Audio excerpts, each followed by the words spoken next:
La vida no sobra, la muerte nos obra. Una flecha partió la cuerda del reloj.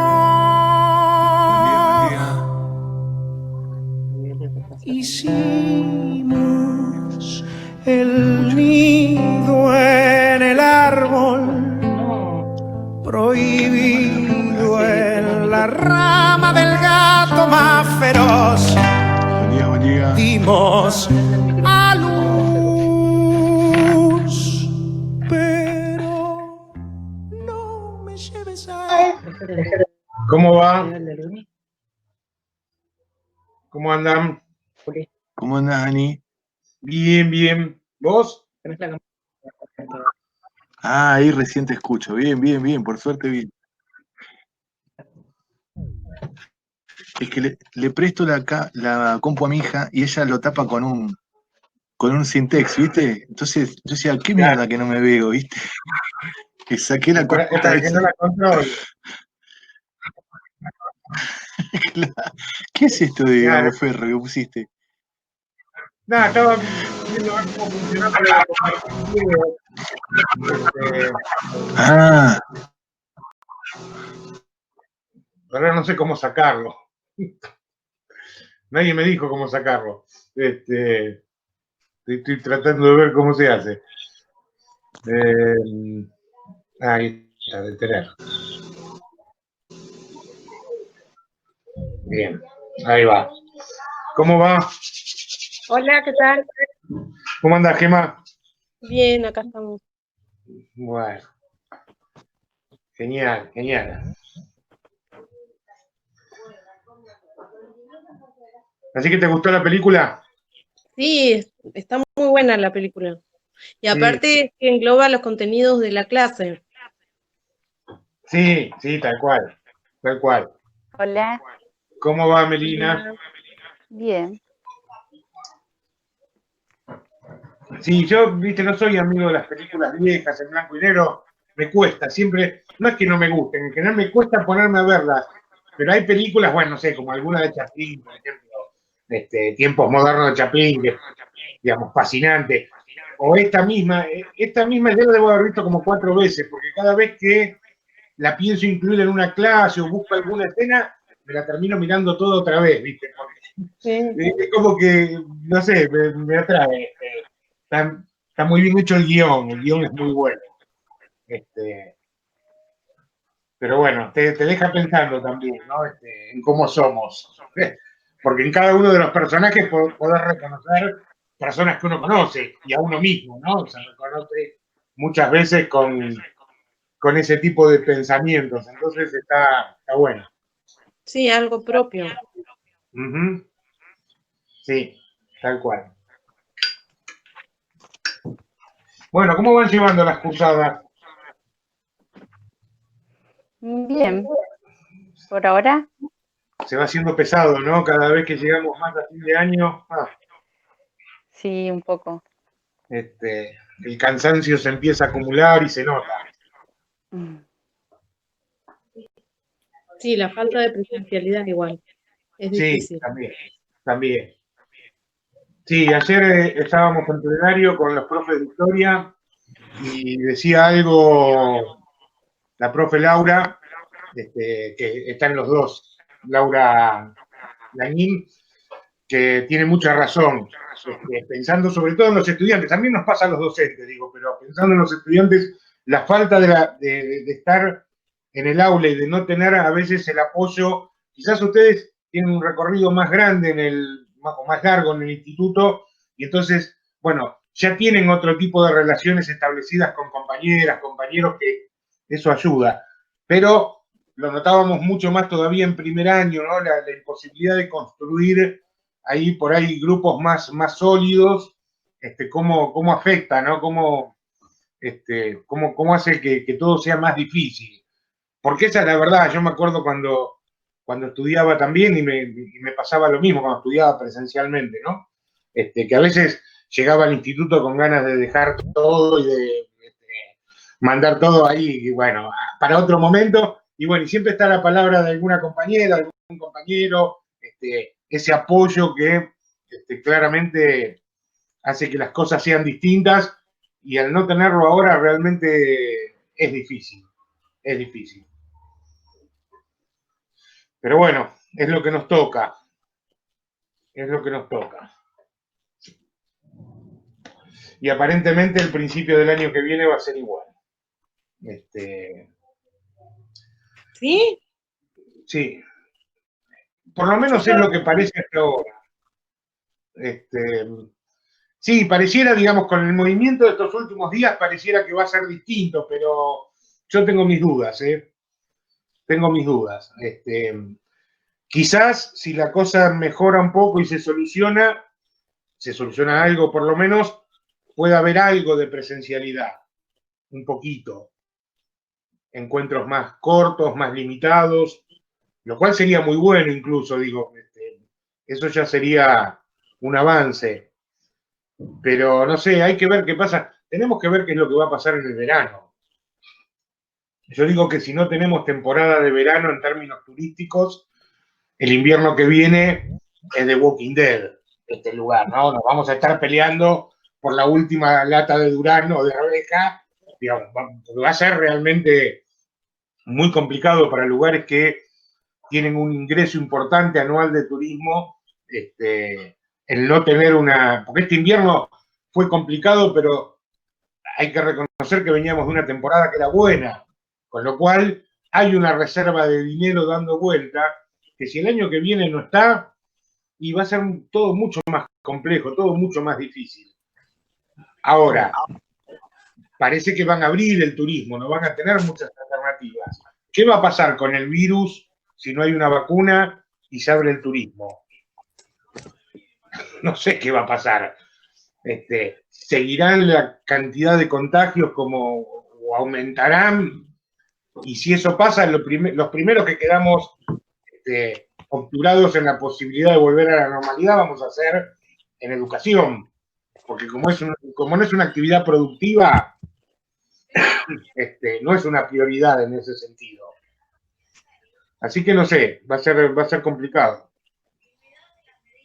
Yo qué sé.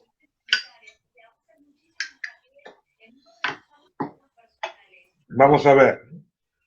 Ahora estaban iniciando una prueba piloto en Bariloche con 500 turistas, creo que era algo así. A ver qué es lo que pasa. El tema es que si llegan los 500 turistas con la cantidad de casos que hay en Bariloche y se contagian todos, no sé dónde los piensan internar, porque ya está colapsado el hospital de Bariloche. No sé qué es lo que van a hacer. Los subirán a un micro y se los mandarán de vuelta a sus casas. Es difícil el tema, es difícil. Bueno, a ver ahí la veo a Sandra, Lucía, Javier, Nora, se van incorporando. Julián, que había desaparecido y ahí volvió. Buen día, profesor Beni. ¿Cómo va? Soy Gaby. ¿Cómo andas, Gaby? Todo bien. Bueno. Hola, soy ¿Quién habló? Nora. Soy Nora. Nora. Estoy con una emergencia gástrica. No sé si voy a poder quedarme en toda la clase, pero bueno, quería avisarles, porque no sé, algo que comí anoche, me desperté a las 5 de la mañana otra vez. Así que estoy pasando un momento así difícil. Así que bueno, quería avisarles. Quería avisarte, Aníbal, que leí el trabajo de Sandra, que vamos a trabajar juntas. Buenísimo. Ya le envié mis observaciones y estoy muy contenta que me haya convocado y su trabajo es muy bueno. Buenísimo. Y bueno. Y coso. Bueno, yo me quedo sin imagen, por favor, porque no vino la maquilladora, ¿vio? No hay problema, no hay problema. Bueno, gracias. Buen día, compa. Norita, mejorate rápido. Ay, sí, razón. Sí, gracias. Un beso. Y yo también leí el trabajo de Moni y ya le envié el mío y ahí así ya estamos compartiendo. Bien, genial, genial. Bueno, está bueno que puedan ir ya intercambiándose los trabajos, ir aportándose miradas, ideas.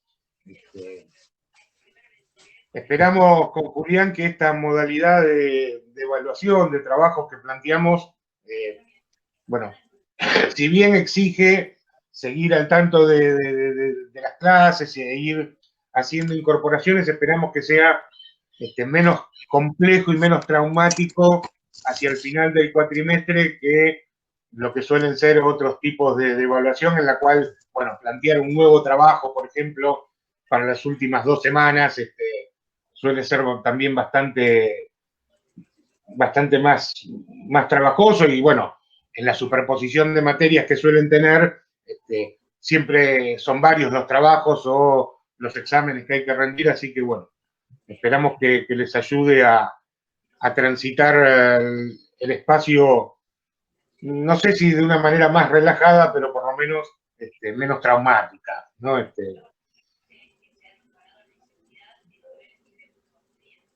Bueno, ¿y qué les pareció la última clase, la clase 7?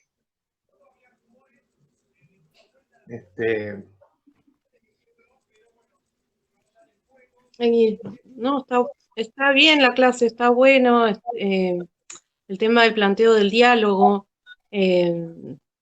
Bueno, vos traes lo del diálogo platónico y socrático, la filosofía platónica y socrática, pero también viste que Freire habla mucho del diálogo, la dialogicidad, el diálogo como comunicarse, bueno, con dos personas. Y yo encontré muchas cosas que me interesaron de la clase. Lo de la estigmatización, la marca de Caín, dice por ahí, lo asocié mucho a cosas que pasan actuales.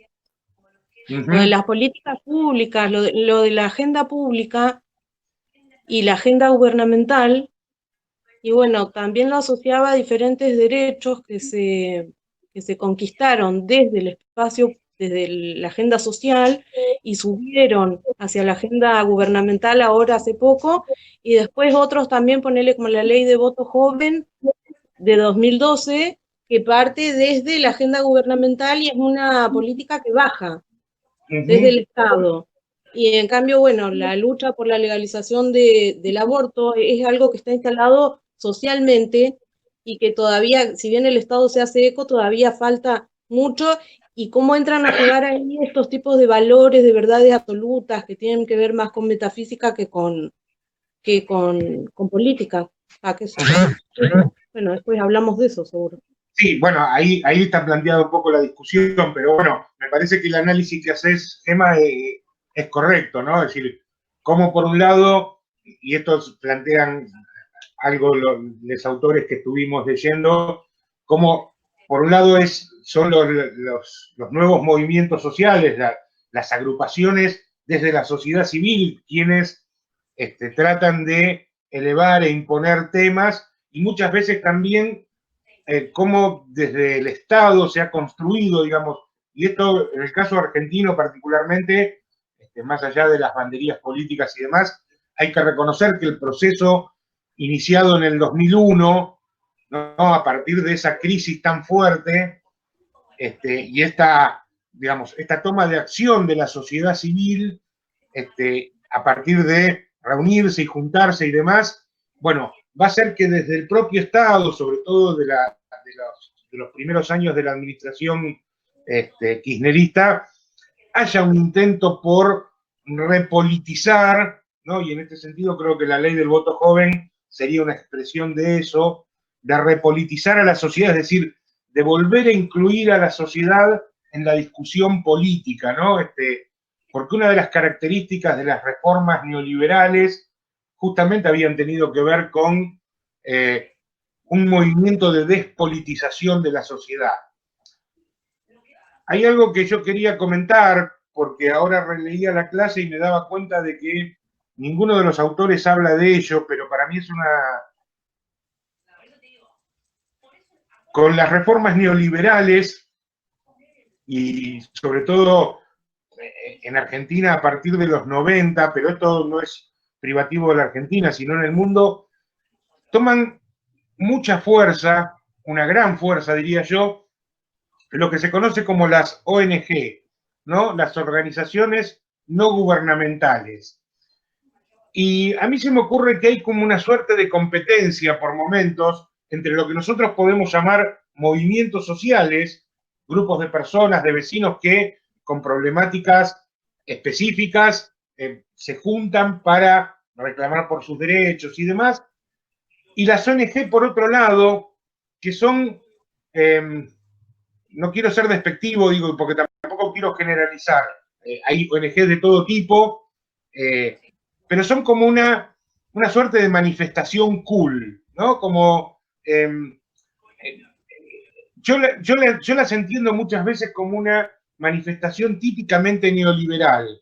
¿Por qué? Bueno, porque también son grupalidades de personas, estas ONG, que se ponen a trabajar en temas específicos, conservación del ambiente, educación, cuestiones sociales, digo, podríamos pensar muchas de las temáticas que abarcan, pero que lo hacen de una manera bastante despolitizada, ¿no? Es decir, mientras que los movimientos sociales intentaron construir herramientas políticas para pelear por sus derechos, las ONG es como que buscan otro tipo de soluciones donde la política aparece menos, por lo menos aparece menos como conflicto, y tratan de encontrar soluciones, casi diría yo a veces, de manera privada, ¿no? Es decir, por eso yo digo que son un poco neoliberales, buscan el apoyo de empresas, ¿no?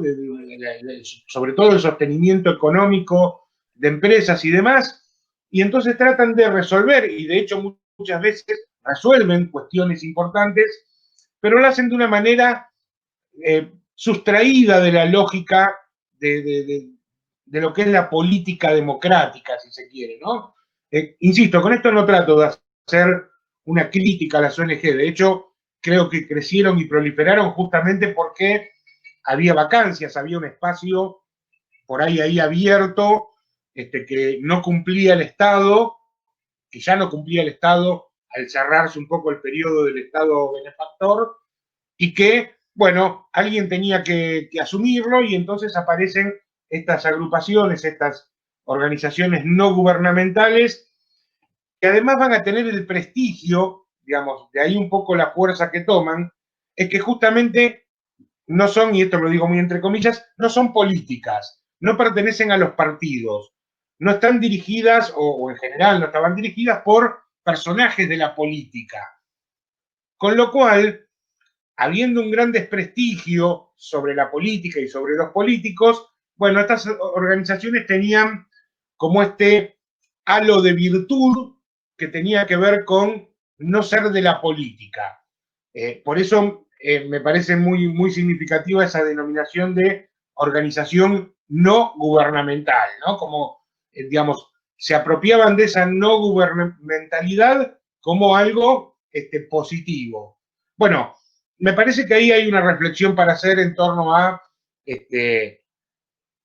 esta modalidad de tratamiento de ciertas cuestiones y de ciertos conflictos con respecto a la necesidad de recuperar la política en términos democráticos, ¿no? Es decir, ahí me parece que hay como varias cuestiones para pensar, pero digo, van a proliferar en estos años de los 90 estas ONG y todavía al día de hoy siguen teniendo mucho énfasis. A mí me llama un poco la cuestión y digo, y trato de hablar con mucho respeto, pero tengo un amigo de la vida de muchos años que está al frente de una ONG, es presidente hoy de una ONG muy interesante que se llama Huerta Niño, y que lo que han hecho es ir por todo el país a escuelas, a comunidades, armando huertas comunitarias, digamos, es un trabajo súper interesante y que está buenísimo. Pero me llama la atención, él publica en los últimos tiempos, de hace 3, 4 años a esta parte, muchas fotos de él viajando por el mundo, ¿no? Francia, Londres, Dubái, ¿no? Unas fotos en unos salones impresionantes y demás, donde él va como presidente de esta fundación, de esta ONG, a reuniones de ONG, de fundaciones que se ocupan de cuestiones por el estilo, y entonces ahí hacen convenciones y muchas cosas. Digo, y el contraste entre sus fotos del trabajo de la ONG, no sé, en pueblos perdidos de La Rioja, de Tucumán o de la misma Patagonia, y sus fotos en Dubái, ¿no? En estos hoteles 6 estrellas, es como un contraste bastante extraño, ¿no? Pero bueno, digo, me parece que es un poco también una forma de hacer política distinta que, digamos, yo por ahí de repente no comparto del todo, esa es mi opinión personal, pura y exclusivamente. Entiendo que son necesarias, pero me parece que un poco el planteo de la clase 7, a partir de la idea del diálogo, a partir de lo que plantea Guillermina Tiramonti sobre la concertación y demás, me parece que de alguna manera promueve otro tipo de vínculos, ¿no? Otro tipo de vínculos entre lo que podríamos llamar la sociedad civil y la sociedad política, o como plantean algunos otros autores, donde esas sociedades civil y política empiezan a tener cada vez límites más difuminados, ¿no? Y entonces, bueno, claramente una sociedad democrática necesita que sea una sociedad participativa, ¿no? Y participativa en términos de comunidad, no en términos de cada uno arreglando la parcela de problemas que le importa o que le interesa. Digo, me parece que ahí hay como algunas claves de lectura. Insisto, no es que tenga yo alguna respuesta sobre lo que está bien o lo que está mal, pero me parece que ahí hay cosas como para pensar, ¿no? Digo, sobre todo, pensaba esto, bueno, cómo podía funcionar a nivel institucional, ¿no? En una escuela, pensando, bueno, ¿de qué me sirve esto para pensar la escuela?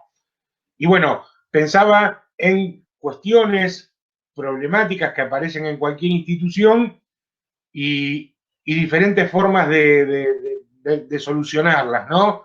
A veces una problemática específica, se junta el pequeño grupo que se siente afectado o que está interesado en esa problemática y trabaja sobre eso dentro de la institución, mientras que en otras instituciones que tienen por ahí mejores niveles de participación, aquel problema que es un tanto particular y que tiene que ver con un grupo, no sé, por ejemplo, los chicos de primer año o los chicos de Salita Verde, bueno, cómo se trabaja por ahí mucho más institucionalmente, haciéndose de alguna manera todo descargo de ese problema que por ahí es más particular, ¿no? Digo, me parece que sobre esas alternativas también nos da para pensar un poco la micropolítica y el trabajo docente, ¿no?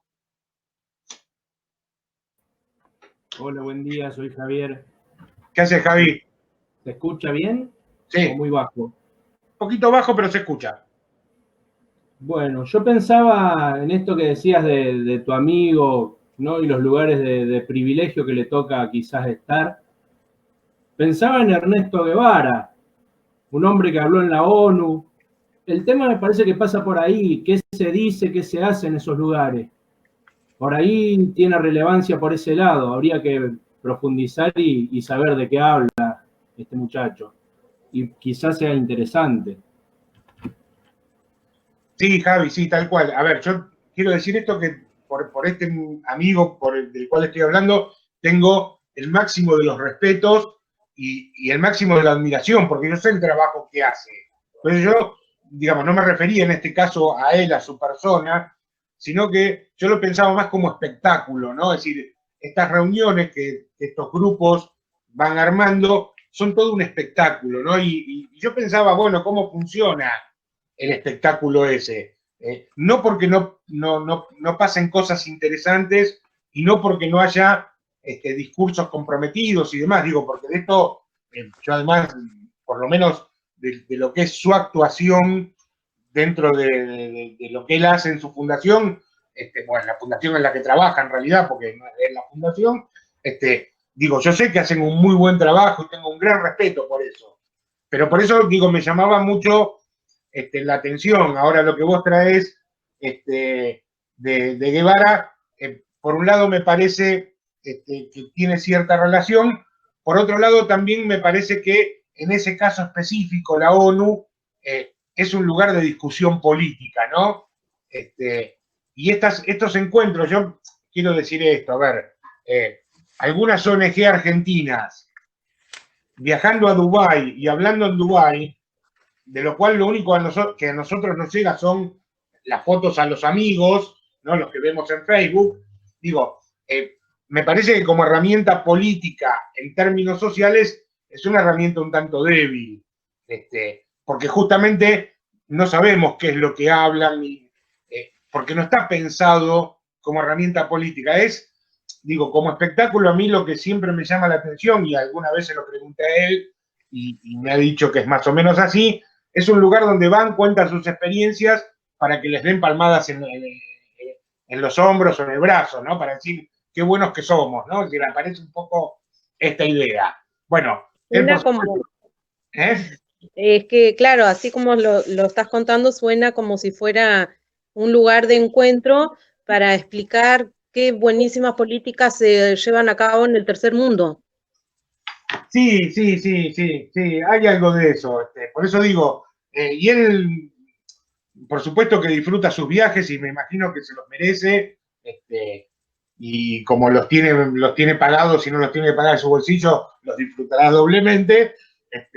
Pero bueno, él, de alguna manera, la última vez que charlamos me decía que para él era una carga, más allá de esto de disfrutar los viajes, que era una carga esas convenciones. Bueno, porque claramente hay ahí como una autocomplacencia, a veces un poco exagerada, más allá de que, por supuesto, también tiene la oportunidad de conectarse con gente de otras partes del mundo que hacen cosas similares a las que hacen ellos, y por supuesto ahí hay un aporte de ideas, compartir recursos y un montón de cosas que son importantes para el trabajo que desarrollan diariamente. Pero, digo, son distintas formas. Yo con esto no estoy diciendo mueran las ONG, que no estén más.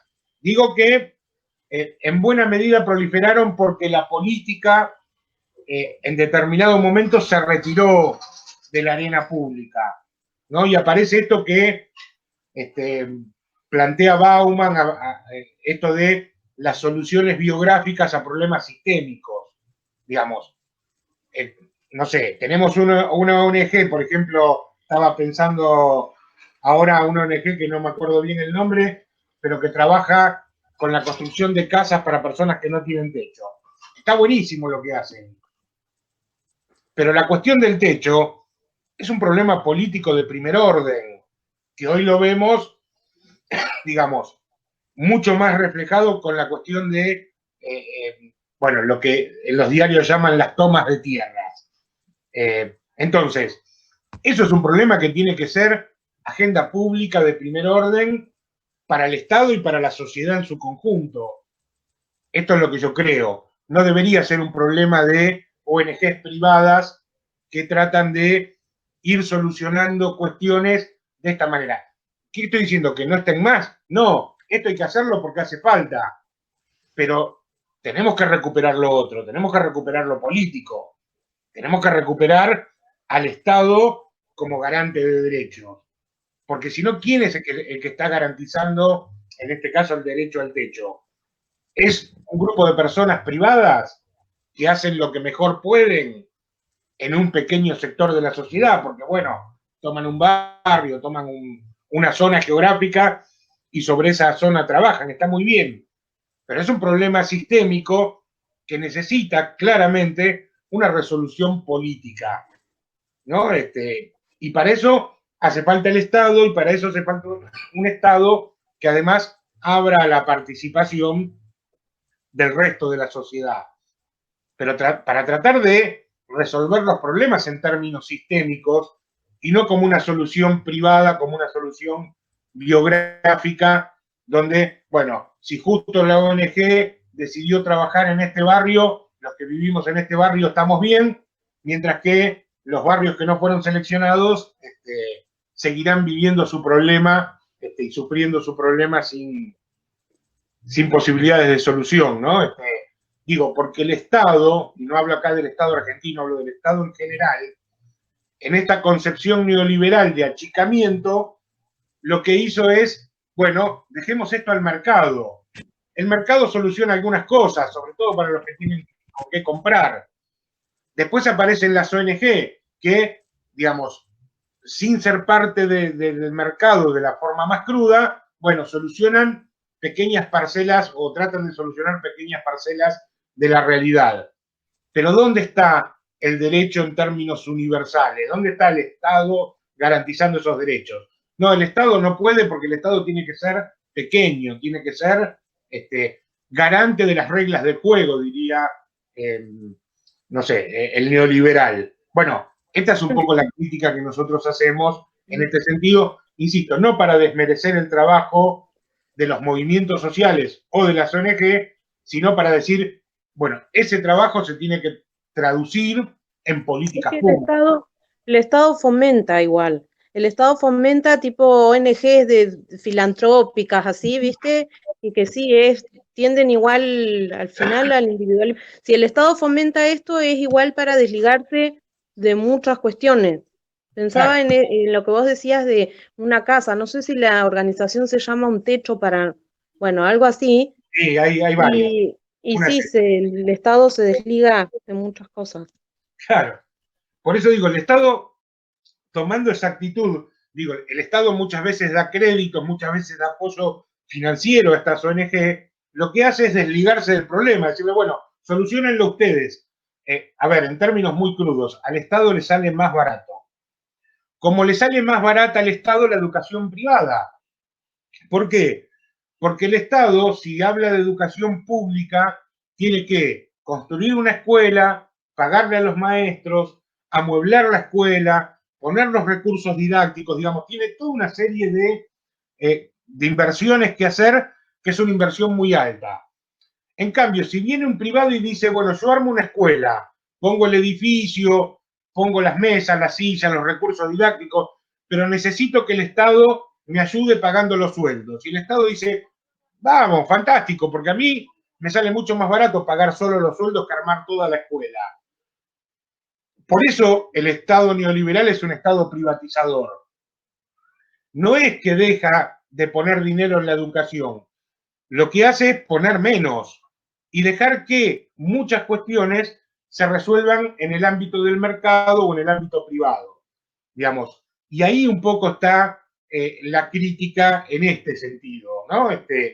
¿Por qué? Bueno, porque fomentando estas actitudes perdemos la idea de derecho como derecho humano y como derecho social en el cual el Estado es el garante. A partir de ahora los garantes son estas entidades privadas, estas ONG. Insisto, no está mal que estén, no está mal el laburo que hacen porque aparte es un laburo necesario. Pero nosotros, pensando en términos políticos, deberíamos buscar un Estado que se haga cargo de esto. Porque de repente la fundación, la ONG o la escuela privada el día de mañana dice, bueno, esto a mí no me sirve más, se acabó el negocio o ya no me interesa esta problemática, se retira y no se ocupa más nadie. ¿Por qué? Bueno, porque si yo lo hago de onda, ¿no? La fundación, la ONG, trabaja de onda. Si yo lo hago de onda también lo dejo de hacer.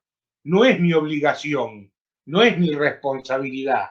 Bueno, el Estado en este caso sí es responsable y sí está obligado, ¿no? Por eso nosotros apuntamos a que el Estado se haga cargo y no cualquier otro, ¿no? Si no, bueno,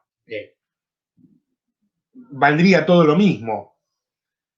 Pero bueno, digamos, es una de las cuestiones, ¿no? Es una de las cuestiones que me parece que ahí aparecen muy, muy destacadas.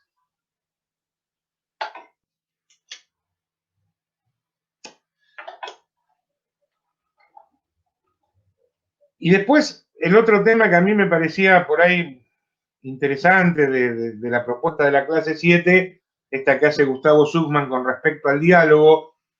La verdad que cuando yo leí esa clase por primera vez en el 2016, no sé, me encontré con que muchas de las cosas que él mencionaba, no hablo tanto por ahí de la herencia socrática platónica, digamos, por eso todo son cosas que están, digamos, cualquiera que haya leído algún manual de filosofía pudo haber leído sobre el diálogo socrático, platónico, y está muy bien. Pero digo, me parece que cuando él habla sobre todo de cuáles son las condiciones necesarias para un diálogo, a mí me resultó, diría yo, sorprendente, ¿no? Es decir, mucho más acostumbrado a pensar en la idea de debatir ideas en términos de ganar o perder. Me pareció que esto que él propone de la necesidad de simetría en las posiciones, que no está, digamos, que no quiere decir que cuando nos sentamos a dialogar somos todos iguales, porque de hecho no lo somos, no somos iguales. Y hay quienes tienen más poder y quienes tienen menos poder. En este caso, si nosotros, este grupo que está en este momento en esta videoconferencia, se sienta a dialogar, claramente Julián y yo estamos en una pequeña posición de poder, este poder que nos da el ser los docentes en este caso, y entonces, al sentarnos a dialogar, si vamos a tener un diálogo verdadero, diría Schumann, tenemos que necesariamente renunciar, en este caso Julián y yo, a esta posición de poder, ¿no? Tenemos que dejar de lado estas prerrogativas que nos asisten como docentes si queremos llegar a un acuerdo, a un consenso, a una concertación sobre algún tema en el cual los intereses de todas y todos puedan estar representados, ¿no? Digo, a mí esto me llamó mucho la atención la primera vez que lo leí, porque me di cuenta de que generalmente uno no renuncia a sus posiciones de poder y que muchas veces cuando tiene que dialogar o compartir con otra persona, ejerce o le toca sufrir el poder que esa persona tiene, ¿no? O ejerce su propio poder. Yo lo pensaba mucho esto siempre en relación a cómo se da la relación entre padre e hijo, ¿no? Es decir, digamos, yo durante muchos años, ahora mi hijo no me da bola porque ya es un hombre, pero durante muchos años tuve esta relación padre-hijo en la cual nos tocaba sentarnos a negociar. Y la verdad es que las veces en las cuales yo renuncié a mi poder de padre fueron ínfimas. Digamos, muchas de las discusiones, muchas de las conversaciones terminaban en, bueno, pero esto va a ser así porque lo digo yo. Y yo soy papá. Yo soy, es decir, vos sos todavía el hijo. Y cuando seas grande, le decía yo, ¿no? Se tratan de conformar de esta manera. Cuando seas grande tomarás tus decisiones, pero ahora me toca a mí. Bueno, me di cuenta que con mi hijo no había tenido diálogo, ¿no? Durante toda su infancia y su adolescencia. Y en el 2016 él estaba cumpliendo 17, 18 años, por ahí, que yo leí esta clase por primera vez. Bueno, empecé a hacer los primeros intentos de diálogo con mi hijo, en el cual dejé de ser el papá, no para transformarme en un amigo, pero sí para, al momento de hablar un tema, hablarlo de igual a igual. Y la verdad que fue muy difícil. Fue muy difícil porque tuve que soportar, digo muy esto entre comillas, tuve que soportar que él pudiera exponer razones y que yo tuviera que atender razones que muchas veces no compartía. Pero llegar a un acuerdo a partir del diálogo implicaba eso. Después con el tiempo la mecánica fue siendo mucho más interesante, pero esos primeros intentos de diálogo con mi hijo me hicieron pensar mucho en lo difícil que es dialogar. Y me hicieron pensar mucho en lo poco que dialogamos, ¿no? Es decir, como sociedad dialogamos poco. Con lo cual, bueno, me parece que ahí hay un desafío y un reto interesante para la educación, porque uno de los grandes problemas que yo encuentro en función del diálogo es justamente el que no tenemos ejercicio. No lo hemos hecho nunca. De pequeñas y de pequeños nos bancamos las imposiciones de los demás. Y cuando crecemos, o tratamos de imponernos, o seguimos soportando la imposición de los demás cuando nos encontramos con contrapartes que tienen más poder. Entonces, claramente, me parece que lo que nos falta es, en buena medida, un ejercicio del diálogo.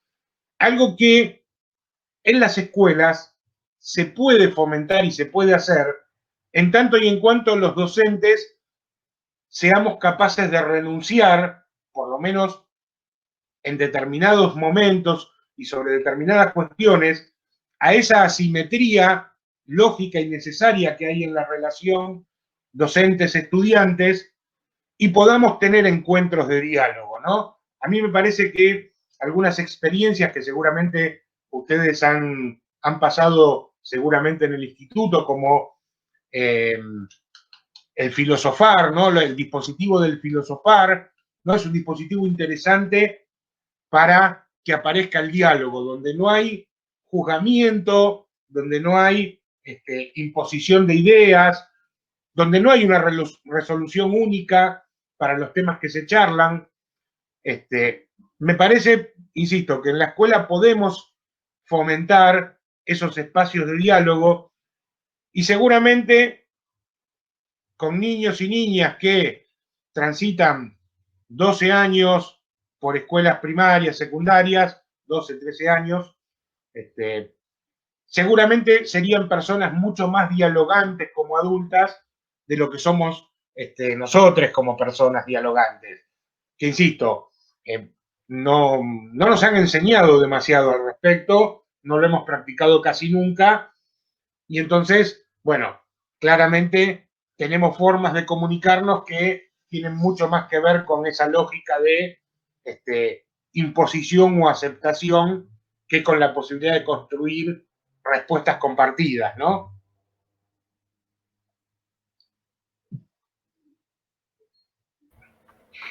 Sí, se relaciona un poco con la frágil democracia, ¿no? Que habla el texto en un momento, de la poca participación que tiene la sociedad civil.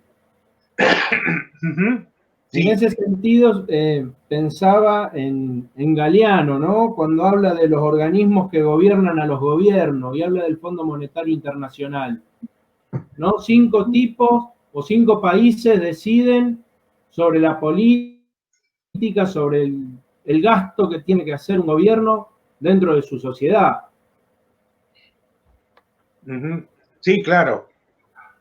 Bueno, ahí el diálogo no existe, ¿no? Por eso era interesante cuando leímos el texto de Pablo Gentili que habla del consenso de Washington.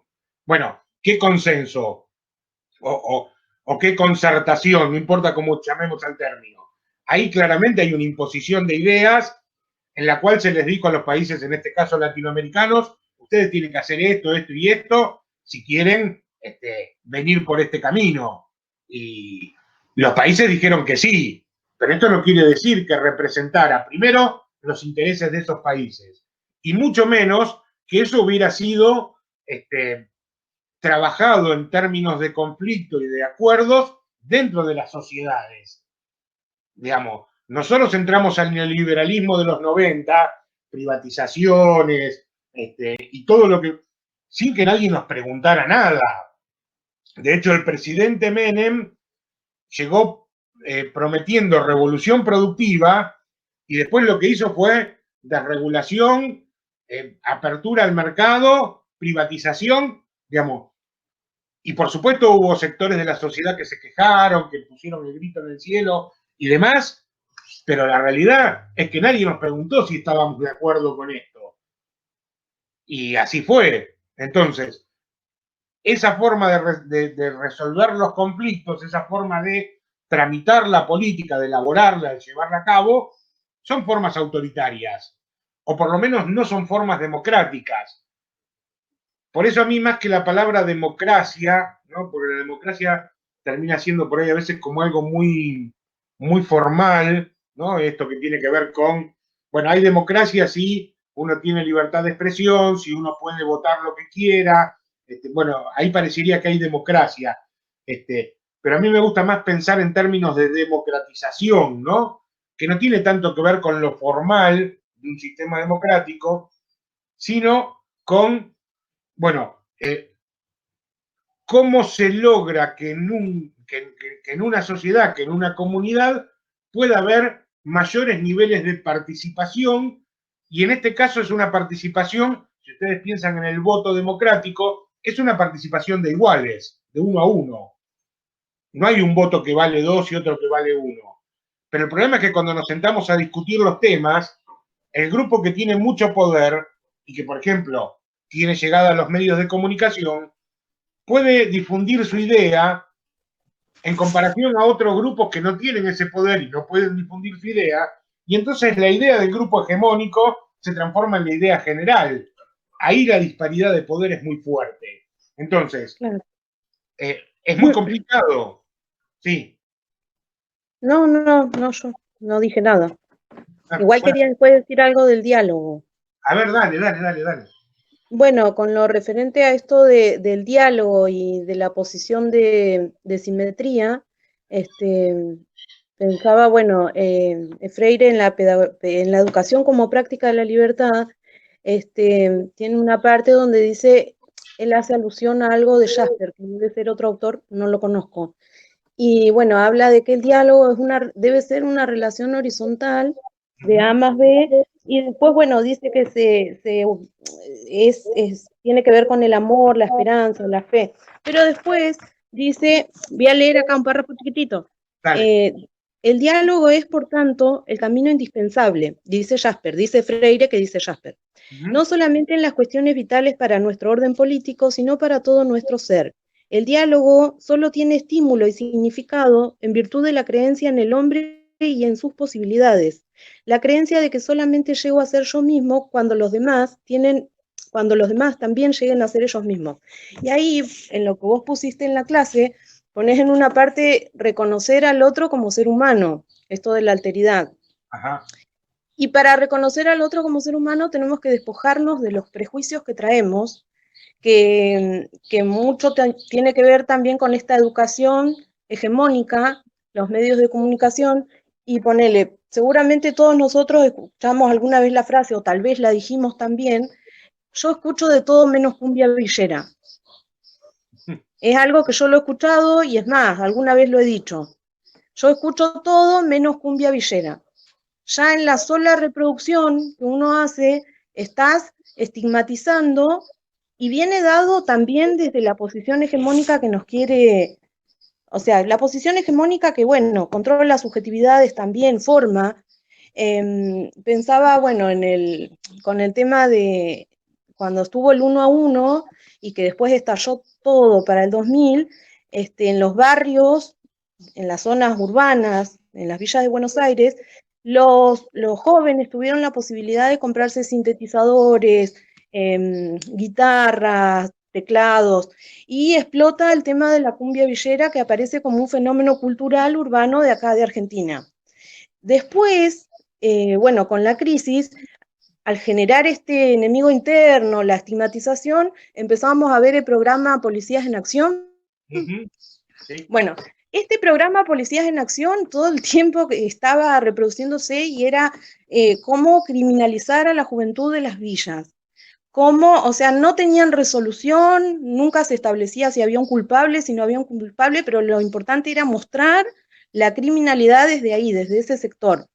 Y bueno, la juventud que crece estigmatizada porque lo que se fija en la sociedad de ella es la gorra, el pantalón, la ropa, el atuendo que usa, y bueno, ya siente una violencia social del que, no sé, viene por la misma vereda y se cambia, se corre a la otra vereda porque vienen dos pibes, y bueno, es un prejuicio con el que todos tenemos que luchar, porque si queremos establecer un diálogo, primero hay que liberarse de todos esos prejuicios que tenemos adentro.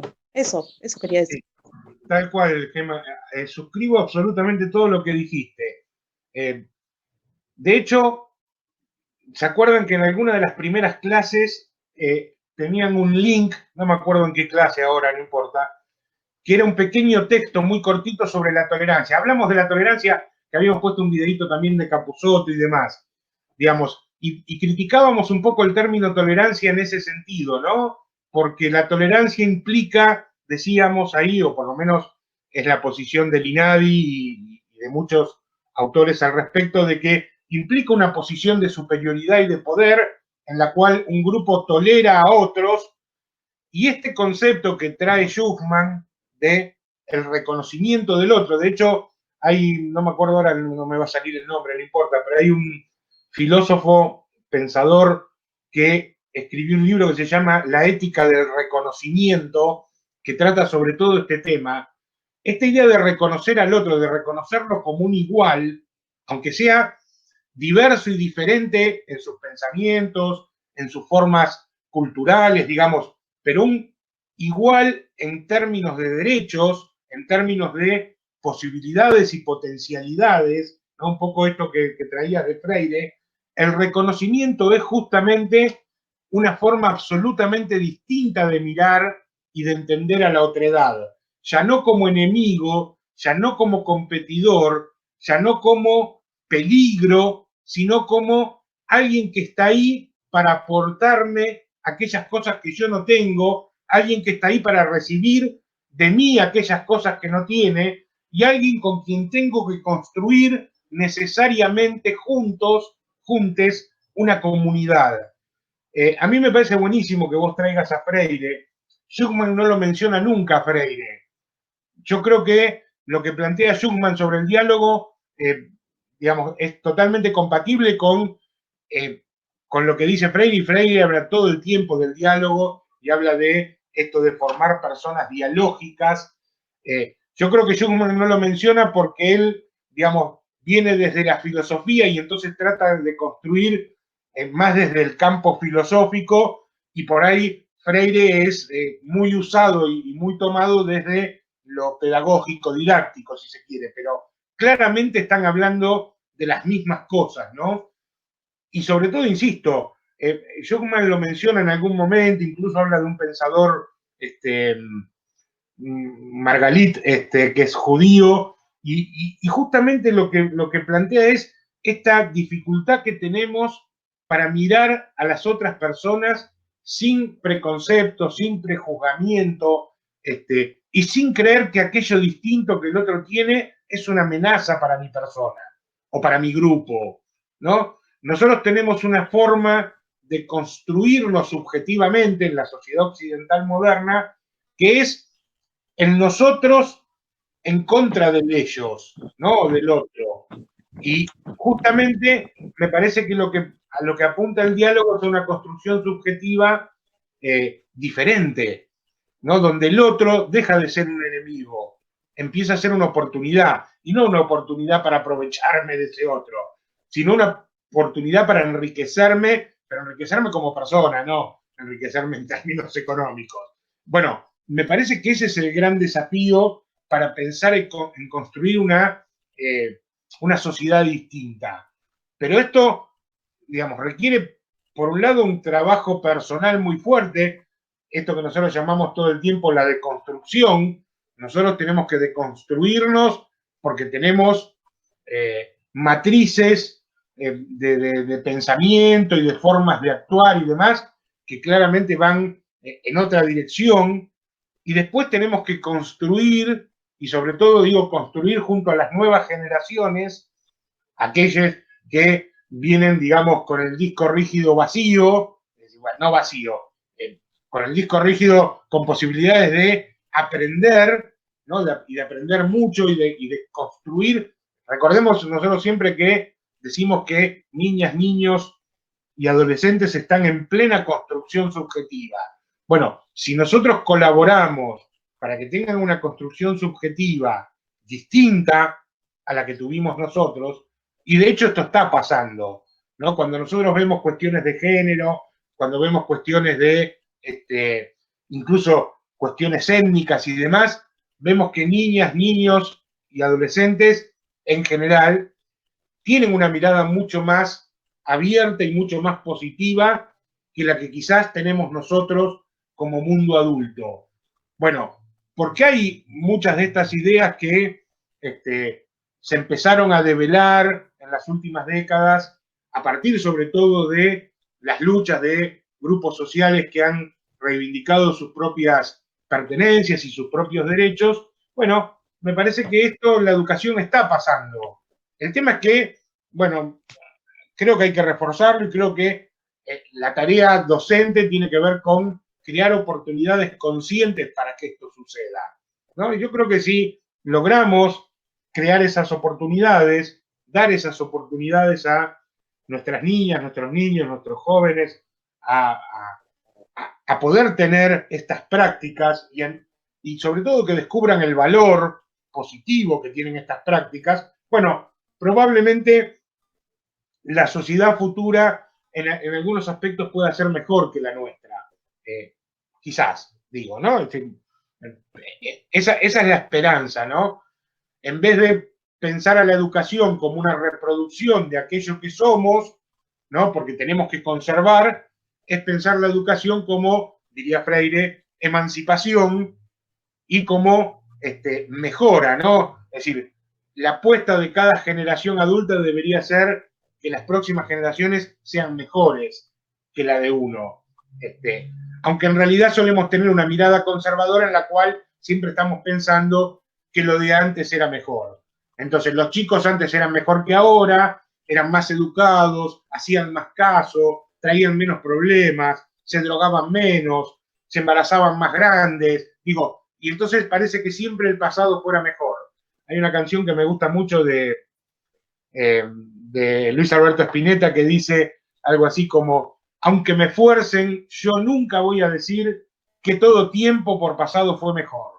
Mañana es mejor, ¿no? Es decir, apuntando a esta idea de que las sociedades deberían ir mejorando con el tiempo porque se supone que vamos aprendiendo, ¿no? Pasa que cuando somos jóvenes queremos cambiar el mundo y cuando somos grandes queremos que no nos cambien el mundo, ¿no? Esta es como una actitud conservadora que va apareciendo. O no queremos cambiar con el mundo.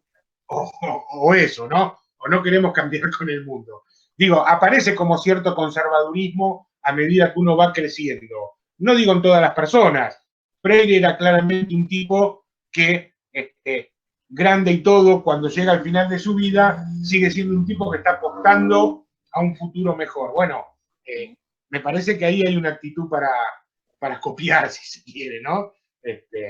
Y ahí en este tema, la película que nos diste para ver, 12 tipos muy malos o 12 hombres muy malos, algo así creo que se llama. El título creo que se impugna, así, digamos. Sí, bueno, está muy buena la película y justamente de entrada en el juicio dicen basta nomás con mirarle la cara al acusado y está estigmatizado totalmente, están los votos decididos de antemano porque ya tienen un prejuicio sobre el acusado y es justamente un pibe de barrio marginal que vivió una vida bastante dura y bueno, está muy buena la película. Sí, y cómo aparecen, por un lado el estigma social, ¿no? Esto aparece claramente.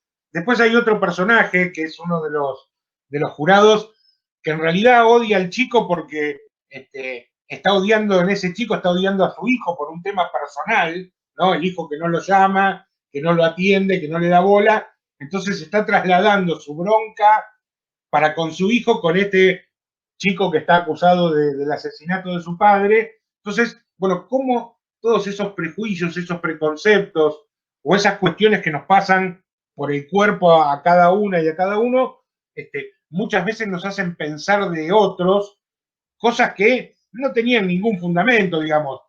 Por eso es súper interesante la actitud del protagonista, ¿no? Que es aquel que no defiende la inocencia, pero dice, bueno, pensemos un poco, charlemos, veamos qué tan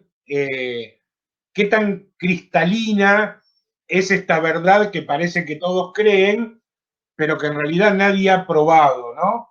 Entonces, me parece que aparece un poco esto, y hablando de esto de la verdad cristalina, aparece un poco en el planteo de Schuchmann, pero también aparece en el último apartado de la clase, cuando se habla de la gobernabilidad, que habla del esencialismo y de la verdad. Digo, muchas veces nosotros creemos que tenemos alguna verdad que es incuestionable, ¿no? Y entonces aparece este esencialismo de que las cosas son de una manera o de otra, y esto también es simplemente hay que comunicarla. Comunicamos la verdad y ya está. Esta es la verdad. Bueno, lo que van a plantear estos autores, si se quiere, es que no existe una verdad, que existen perspectivas, que existen miradas, y por eso en algún momento, en el último apartado, no, pero también lo menciona Tiramonti, me parece, aparece esta idea de pensar a veces los problemas en forma más pragmática, más práctica, dejando de lado un poco las grandes ideas, para poder incluir en una resolución de un conflicto las necesidades y las perspectivas de todas las personas, porque si las cosas son o blanco o negro, siempre hay alguien que va a perder. O elegimos blanco o elegimos negro. Ahora, si aceptamos que ese blanco y negro son relativos y que puede haber alguna gama del gris que de alguna manera nos ayude a que todos los intereses estén representados, bueno, entonces ahí sí aparece esa posibilidad de construir de otra manera la respuesta a ese problema planteado. Ahí me parece también que hay un desafío muy grande, ¿no? Y sobre todo pensando en la política, cuando nosotros hacemos jugar en la política esto que llamamos grandes principios o grandes ideales, bueno, claramente hay posiciones antagónicas, esto que en Argentina hoy se llama la grieta, ¿no? La grieta, cualquiera que analice la grieta en Argentina se da cuenta que es absolutamente fofa o ñoña, ¿no? Porque, digamos, se paran en dos extremos que por momentos son insostenibles cualquiera de los dos. Pero bueno, tiene que ver con esto de presentar algún tipo de verdad o creerse que uno representa algún tipo de verdad que es incuestionable. Entonces, bueno, si yo tengo la verdad, todo lo que está del otro lado no tiene ningún sentido. Ahí queda absolutamente obturada la posibilidad de cualquier diálogo.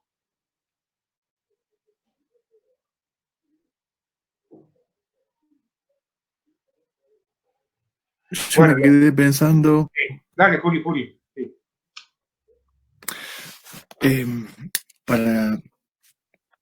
para el resto de los compañeros, digamos, nosotros con Aníbal compartimos también pedagogía de la educación inicial, ¿no? Y ahí se trabaja mucho el tema de las representaciones sociales.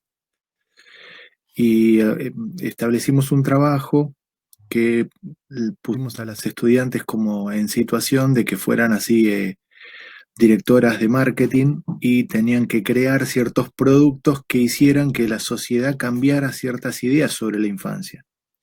Esto que nosotros ya conocemos y manejamos por suerte del niño o la niña como sujeto de derecho, el niño como sujeto en crecimiento, digamos, ¿no? Desde la falta y esta visión moderna. Entonces, bueno, fueron haciendo flyers, fueron haciendo producciones, videos y demás que después seguro los vamos a compartir. Pero digo, de todas las cosas que fuimos pensando, o por lo menos que fueron saliendo en este grupo, eh, salió como un ejemplo también en el grupo de pedagogía de esto, como para poder pensar la representación social, y tomamos el ejemplo de la ley de ESI. Digamos, nosotros tenemos desde la ley de ESI ya en el 2008 un Estado y un gobierno que decidió que todos los niños y niñas de la Argentina tuvieran derecho a la educación sexual integral. Ahí hay como un marco jurídico, ley, sumado a la ley de protección integral y demás, pero hubo capacitaciones, hubo materiales, hubo, no sé, hubo un montón de puestas en marcha para eso. Sin embargo,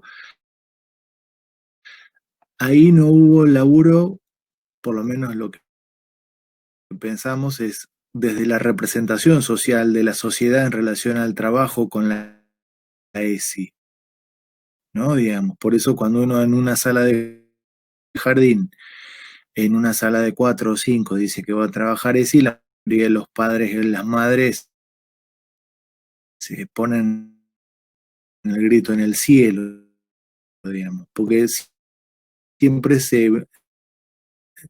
la ESI ligado a lo genital, a lo sexual, al modelo biologicista, ¿no?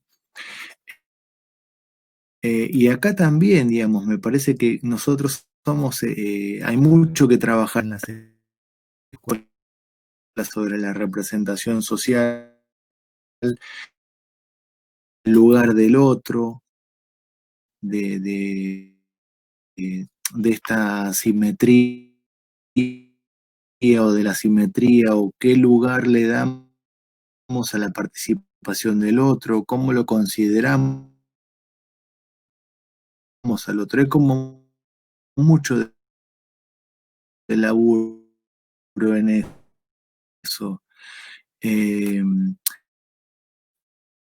Y yo, a medida que vamos pensando esto de la simetría, el diálogo, la participación, digamos, cómo difícil lidiar como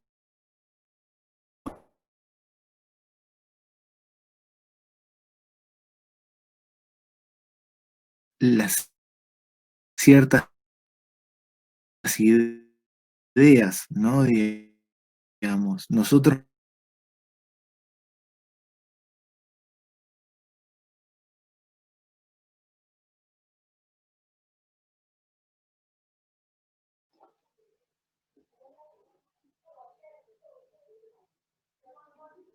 Sí, ahí se está entrecortando mucho. Bueno, medio que la última parte no entendí demasiado.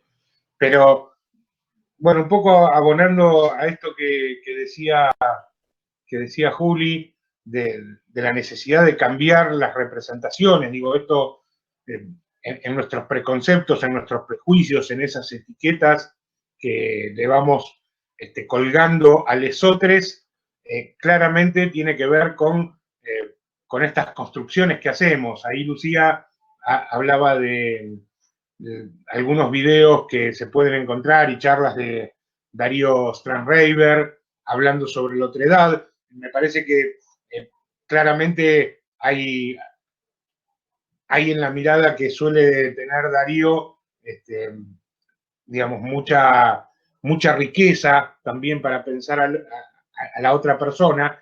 Y esto es un trabajo que, insisto, primero tenemos que hacer con nosotros mismos, es decir, de construir nuestras propias miradas y tratar de aportar después en el ámbito educativo a nuestras niñas, niños, jóvenes, también oportunidades de mirar distinto a esa otredad. Para poner simplemente un caso, porque Julia hablaba de la ESI y demás, hay una egresada del instituto de la carrera de primaria, Maimará, que está trabajando, no me acuerdo exactamente ahora si es de Viedma o de Roca, en una escuela primaria con un primer grado, y a ella se le ocurrió, en este contexto de pandemia y demás, hacerle un regalo a sus estudiantes. Este regalo consistía en un cuento que ella, en vez de leerlo o pasárselo para que se los lea a la familia, con ese cuento armó un video, ¿no? Y el cuento que eligió es un cuento que se llama Rey y Rey, ¿no? De Chirimbote. El cuento básicamente dice algo así, que es que un rey se enamora de otro muchacho, de un príncipe, es decir, y no se enamora de una princesa.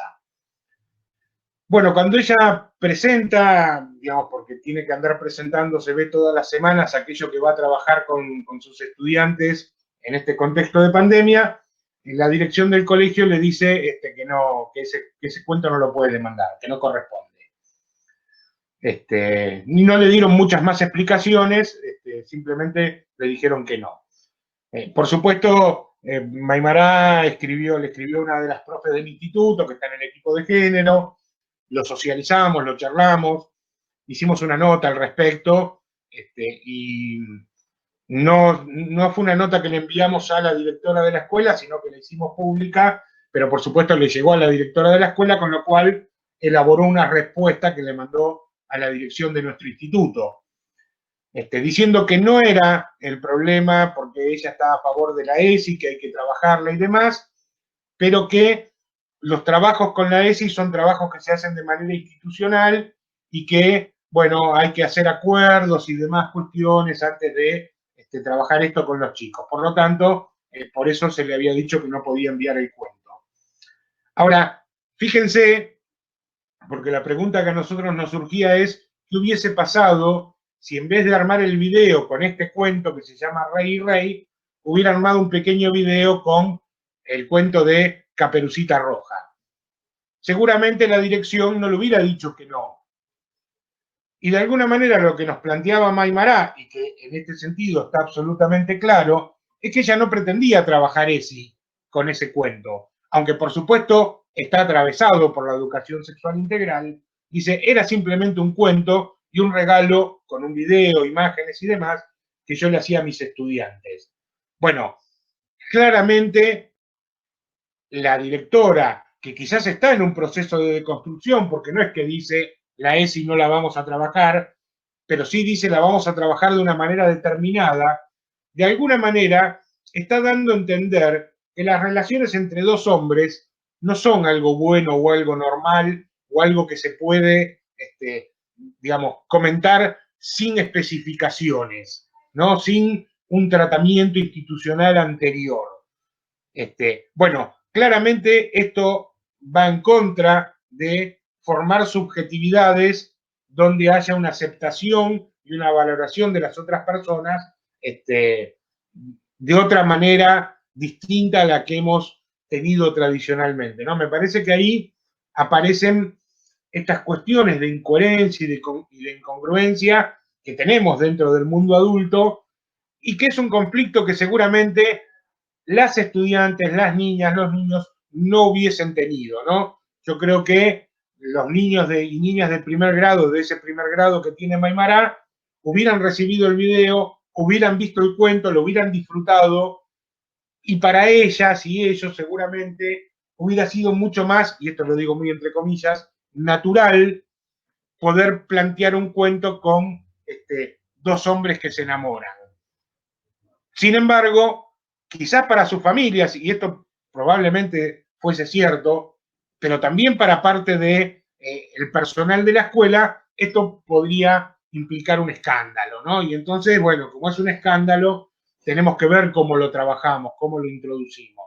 Bueno, me parece que en términos de representaciones, ahí un poco da la pauta de cómo están construidas las nuestras, cómo se han ido construyendo en el tiempo, y cómo podemos pensar en ayudar a las nuevas generaciones a construir otras representaciones distintas, ¿no? Que sean, si se quiere, más desde el lugar del reconocimiento, ¿no? Del reconocimiento de la diversidad, de la otredad, de sus valores, de sus riquezas e incluso de sus diferencias con respecto a nuestra propia cultura, nuestras propias formas de ver el mundo y demás, ¿no? Me parece que el caso, bueno, estuvo sonando estos días, por lo menos entre algunos profes del instituto porque nos vimos bastante sorprendidos, así que, bueno, se los comentaba también para poder pensarlo, ¿no? Y para que también vayan teniendo en cuenta cuáles van a ser algunas de sus dificultades cuando, digamos, lleguen a las instituciones, se encuentren con un aula y quieran llevar a cabo determinadas actividades donde más de una vez van a encontrar seguramente algún cuestionamiento, ¿no? Ujú. Por eso es tan importante para nosotros la formación, el conocimiento de la ley, el marco teórico y el marco jurídico, porque todas esas cosas después hay que fundamentarlas. Es claro que esa directora decidió, digamos, ahorrar quilombo, ¿no? Porque es muy probable que algún padre o madre seguro le hubiera tirado la bronca y dicho, no, ¿cómo le va a enseñar esos cuentos a mis hijos o a mis hijas y eso? En vez de pensar, digamos, la diversidad y el amor que trasciende el género, ¿no? Pero bueno, qué sé yo, por eso es difícil, porque a su vez es un lugar de decisión y habrá evaluado en cuanto a costo-beneficio, que es lo mejor, más vale una maestra disgustada que una comunidad educativa que después me saque por los radios y dijo, bueno, listo, cerramos ahí, digamos, porque no tiene como fundamento, ¿no? Cuando uno quiere trabajar esas cosas o plantear esos contenidos, sigue primando esa representación genital biológica de cuando nosotros éramos chicos allá por el 70 y era eso la concepción, y hoy por hoy casi ningún padre podría decir o madre que no está de acuerdo con la ESI cuando uno realmente explica de qué se trata, ¿no? De la autoestima, la resolución de conflictos, las habilidades de autoprotección, eh, no sé, el expresar sentimientos, emociones, el conocimiento de las cuerdas, digamos. Y uno de los tantos aspectos tendrá que ver con lo genital, pero eso es para más grande. Lo que pasa es que es verdad que hay mucha cancha embarrada y es verdad que la gente sigue asociando ese con ese concepto, digamos, ¿no? Si hay algo que uno puede criticar al Estado o a los gobiernos anteriores es que no han trabajado fuertemente con la sociedad sobre la ESI. Entonces, lamentablemente cuando uno dice ESI es como que queda pegado a eso.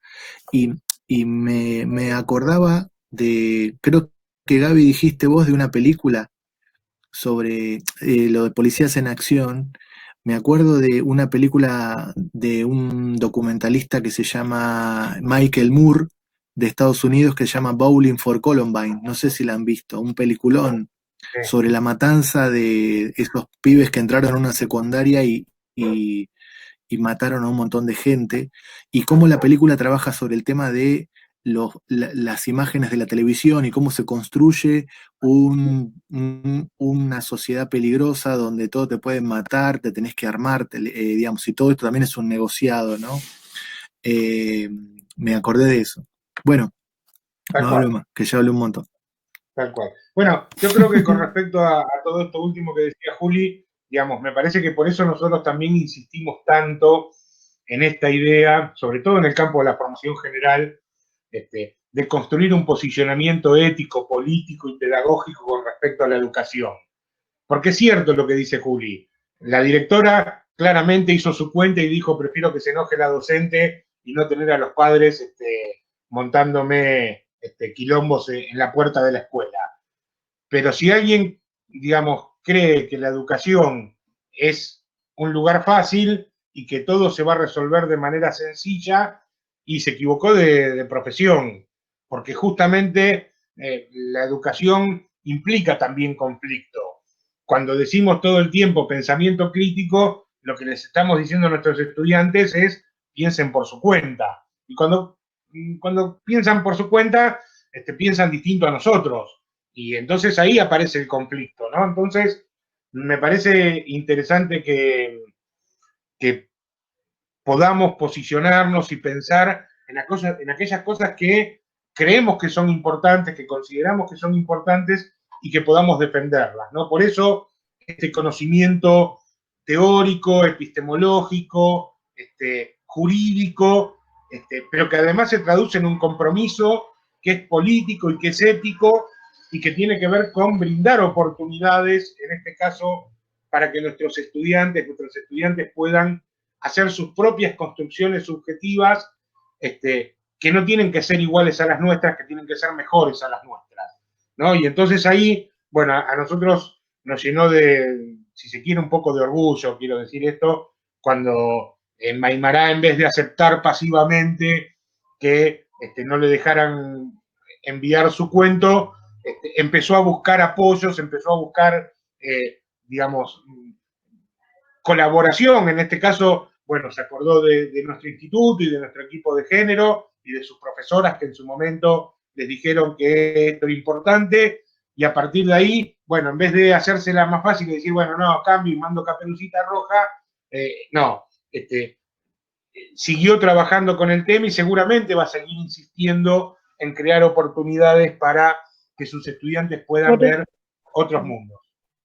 Sí. Por eso a veces igual es muy difícil esto de la concertación, cuando hay intereses diversos, porque suponete, o sea, hay muchas familias tienen una fuerte, no sé, instrucción religiosa, por decirlo así, ponerle fe, instrucción, no sé, como le quieras decir, y es muy difícil llegar a una concertación en este punto. Entonces, a veces es necesario, lo que dice el profe Julián, igual está muy bueno esto del marco jurídico, que es una ley, porque cuando se trata de garantizar un derecho que está establecido por ley, es como que a veces no sé si no necesitamos de un cierto paternalismo estatal que diga, no, la ley es así, y no sé si decirle paternalismo, siento que a veces como el rumbo que llevamos socialmente, a veces se necesita de cierto paternalismo en algunas cosas que garanticen derechos. No existe tampoco. Sí, sí, no sé, Gemma, te entiendo claramente lo que decís. No sé si es un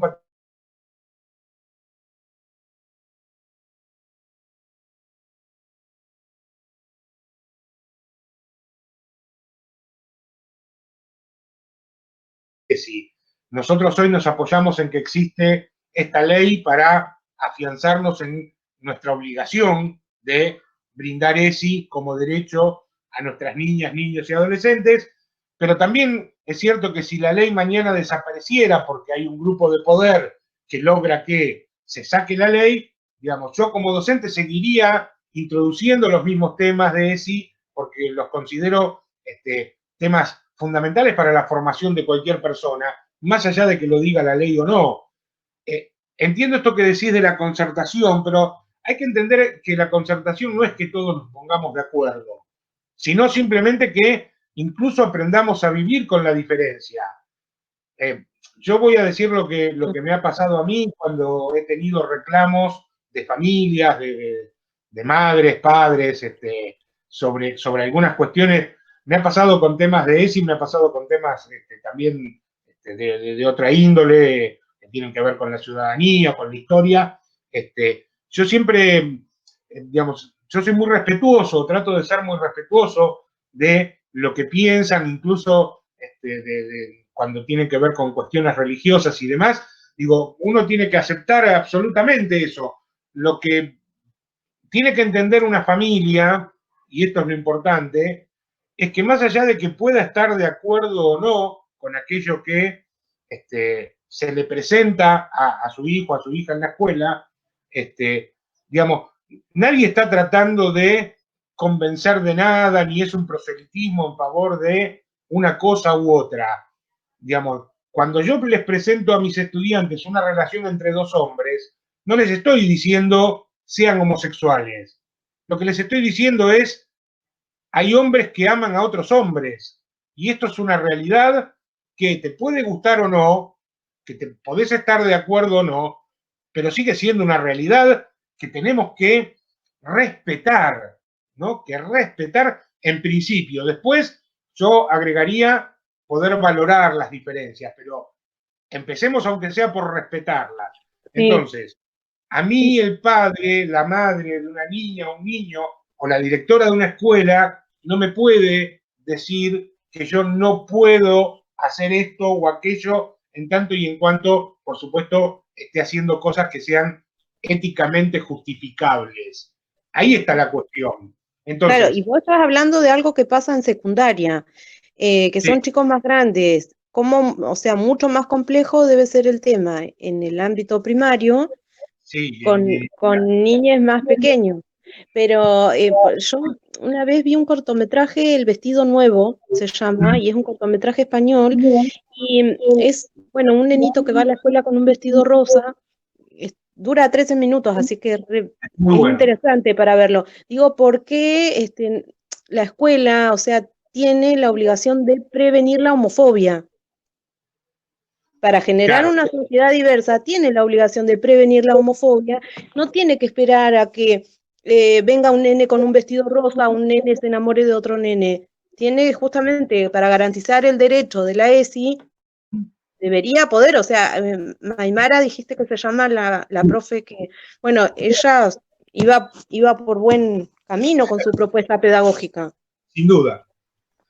Sin duda, por eso digo, a mí me parece que, insisto, no es decirle, a ver, ¿qué es lo que me pasa a mí? Yo soy un agnóstico, ¿no?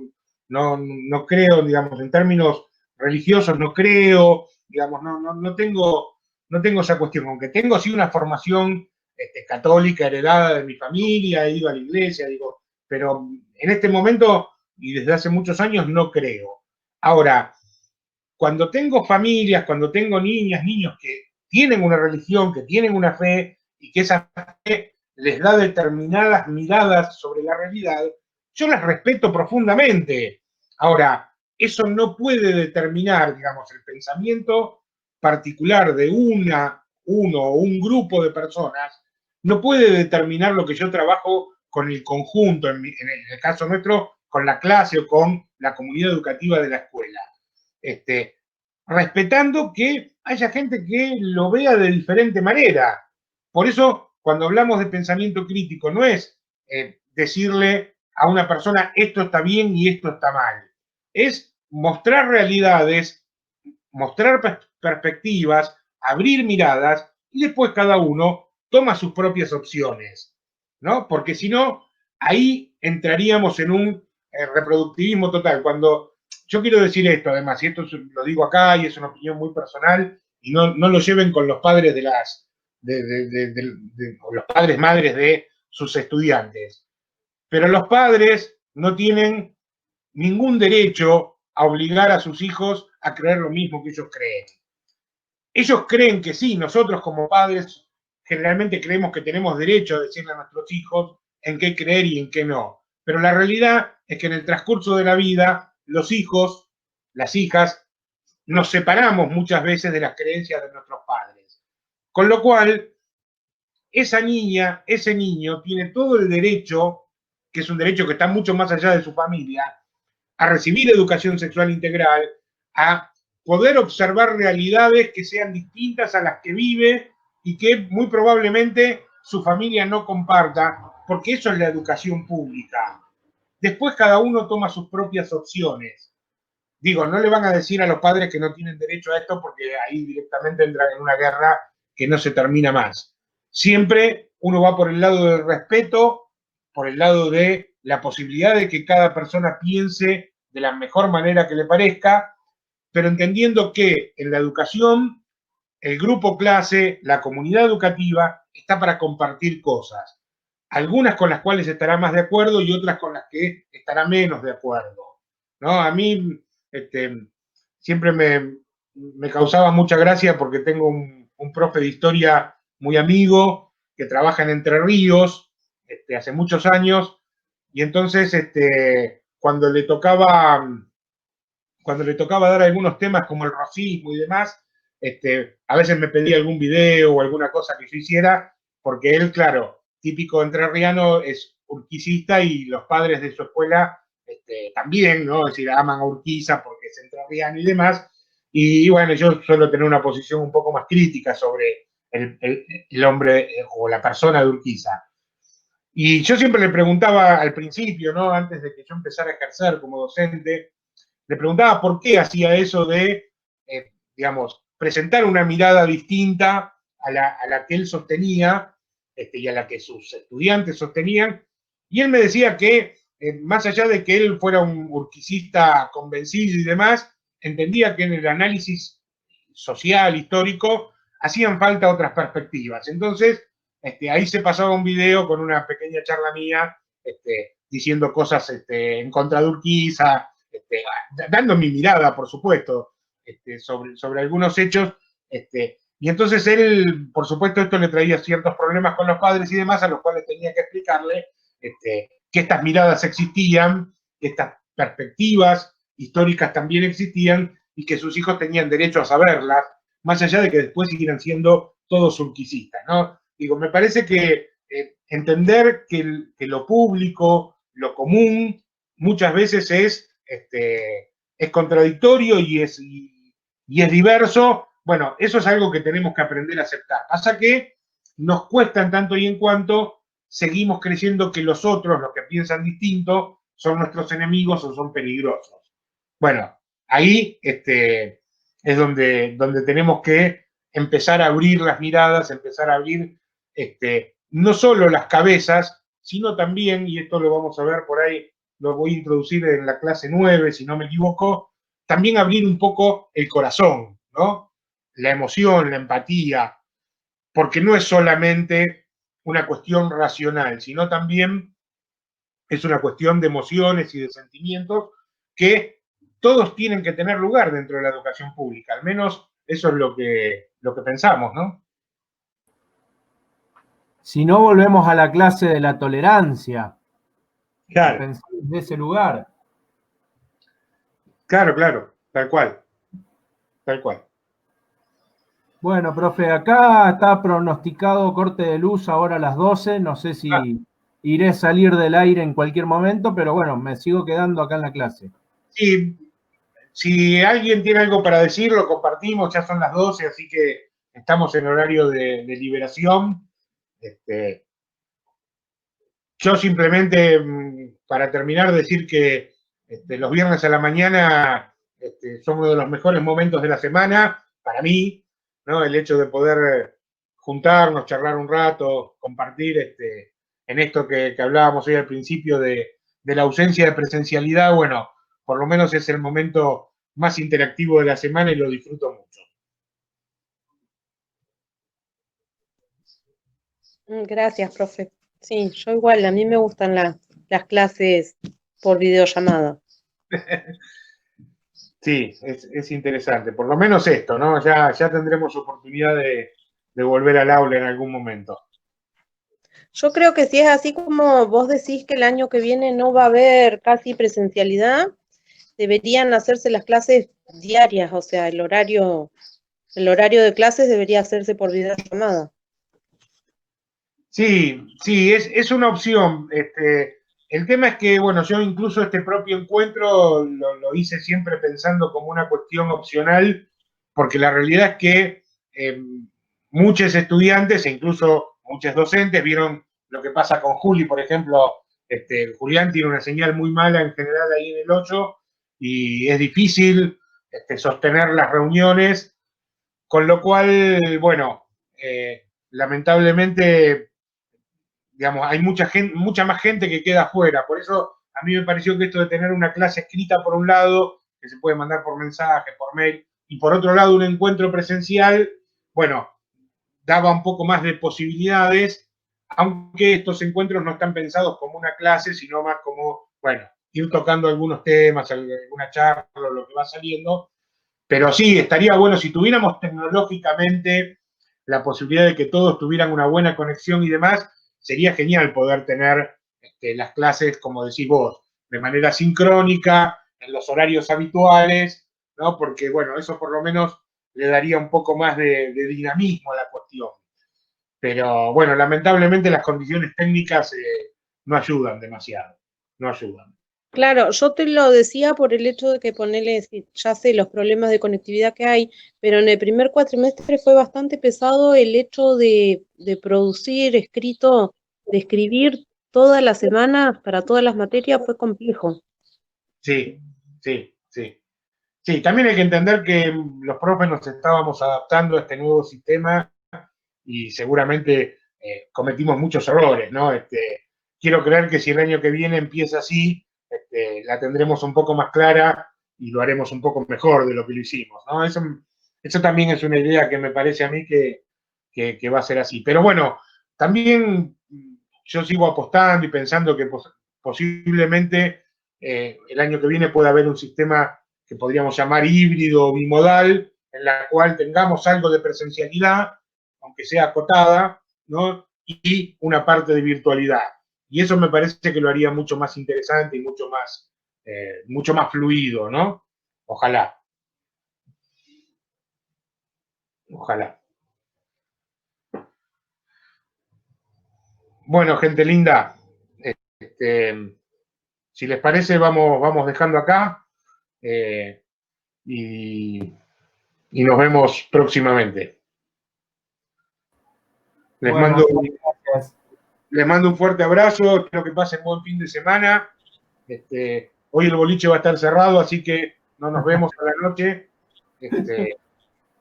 Por ahí mañana, sábado, allá reviente. Sí. Bueno, hasta el viernes. Hasta el próximo viernes. Cuídense mucho. Bueno, un abrazo. Abrazo grande.